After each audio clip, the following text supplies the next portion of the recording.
સુરતમાં પણ ભંગારના ગોડાઉનમાં આગના દ્રશ્યો સામે આવ્યા છે। ભંગારના ગોડાઉનમાં કાગળ અને કાપડનો જથ્થો સળગી ગયો હતો। લિંબાયત ગોવિંદનગરનો આ બનાવ સામે આવ્યો છે, જેમાં 4 ફાયર ફાઈટર દ્વારા આગ પર કાબુ મેળવવાનો પ્રયત્ન હાથ ધરવામાં આવી રહ્યો છે। કાગળ અને કાપડના કારણે થઈને આગે વધુ વિકરાળ સ્વરૂપ ધારણ કર્યું હતું। લિંબાયતના ગોવિંદનગરમાં આ આગની ઘટના સામે આવી છે।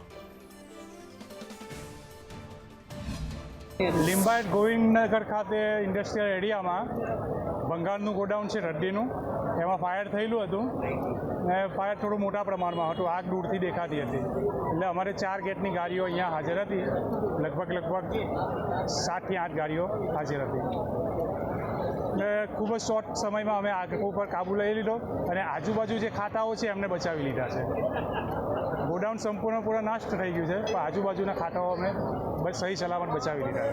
આગ લાગવાનું કંઈ કારણ છે? કારણ હજુ જાણવા મળ્યું નથી।